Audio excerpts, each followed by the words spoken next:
Hello, boys and girls. So, two videos back to back.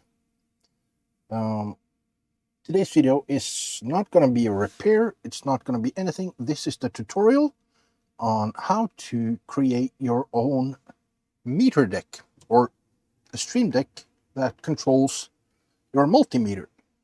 I said in the short that I posted yesterday that it'll work with O1 and Rusty meter. I've had a bit of a think, and I don't know why it didn't occur to me yesterday. I think I was just tired, but this will work on any meter that has on-screen display for the computer that can or has buttons in the program that will control the meter in remote, like Rusty meter. It has, I'm going to turn you over to the screen. As you can see in the screen over here, there's buttons for voltage DC, voltage AC, diode mode, and clicking these buttons changes the mode as it should. So as long as you have a Windows software or any software that you can use Elgato Stream Deck on, or I think also Macro Deck will work. As long as you have a software that can control the meter, the Stream Deck can do it. Because basically all you're doing is by pressing, I'll go back to overhead or go to overhead, what I've programmed this button to do. It's very basic. It programmatically moves your mouse cursor to the XY coordinates of where you want the cursor to end up, and then it again programmatically clicks that button. That's all it does.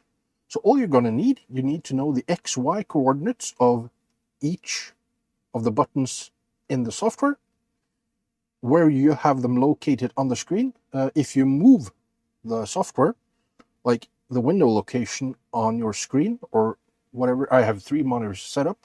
So when I move, like I've done now for this tutorial, now my buttons won't work because I've moved it for this tutorial, but I'll move it back afterwards and then it'll work again. And I'm sorry, James, put the kettle on will not work.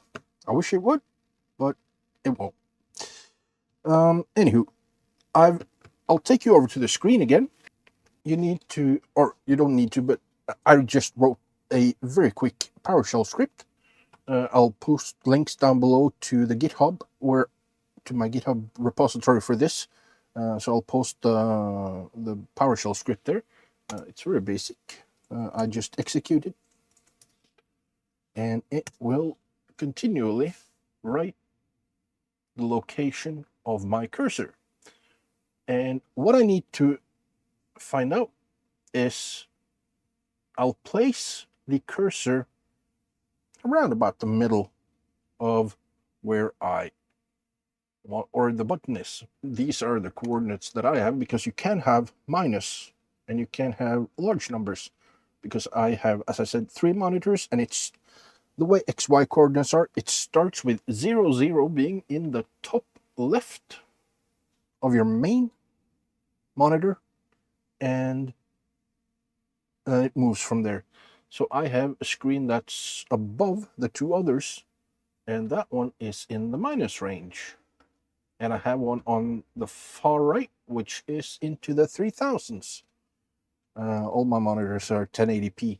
I don't have 4K. I wish. But anyways, once you've gotten the notes on the XY coordinates of all the buttons that you want to control, just put a little note of what it is, just so you know for yourself. Now it's time to go into Elgato Stream Deck and set things up there. So I used voltage DC. For this one, I will use, which will I use? I'll use period.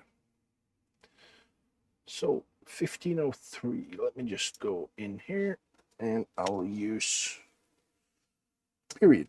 Place it in the middle. I'll use this one. And that was 1497.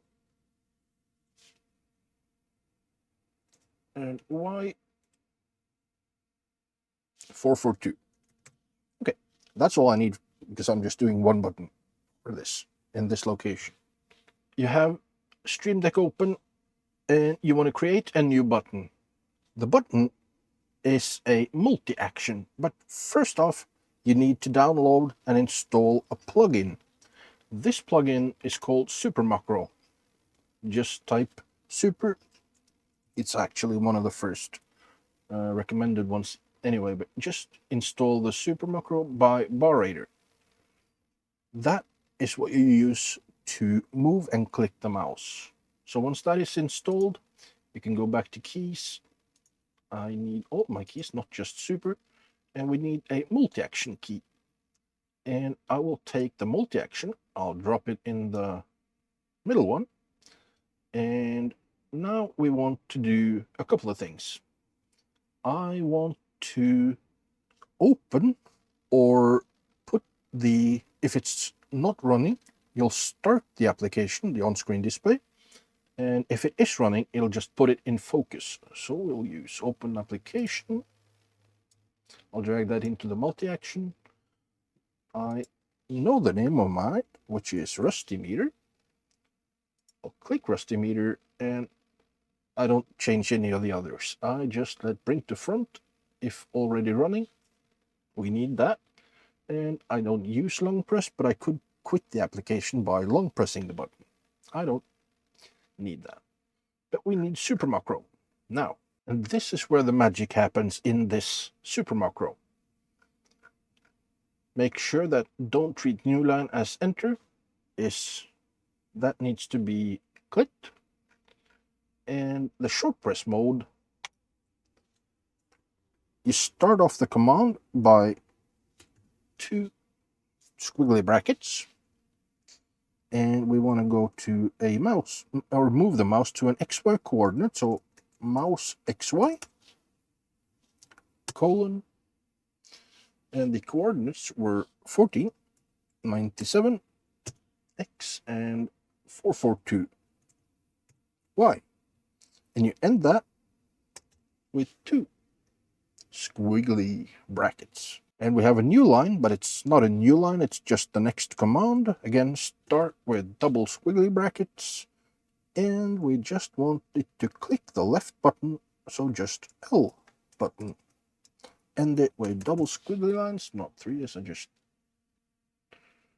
And I like to double check that don't treat new line is actually there, nothing's happened.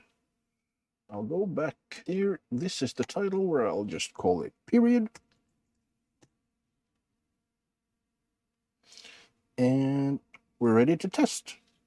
So if everything's worked out, when I press the now new button on my dubbed meter deck, it should bring RustyMeter into focus, move the cursor to the period button, and then click period button. So let's see what happens when I click this button. There, plain and simple. Nothing tricky at all.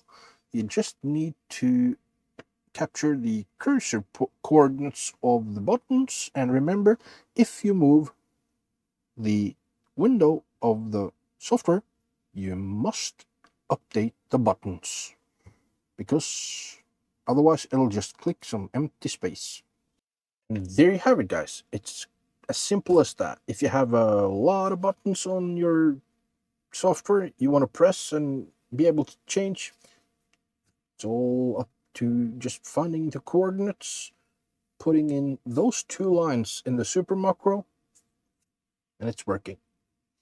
I'll put a link here, and it's also down in the description, for my GitHub repo for this, just for the PowerShell script.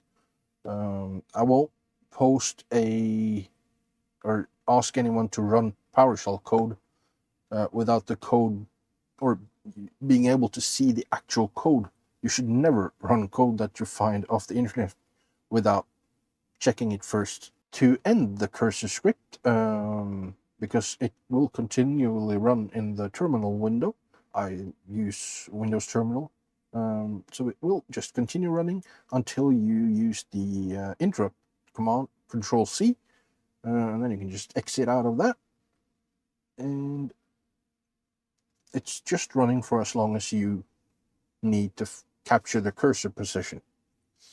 Other than that, I think I covered everything. I hope you found this useful.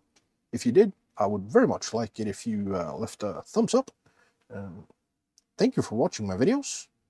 I'll try to make some more tutorials. I'll try to make some more repair videos. I'm trying to step up my game.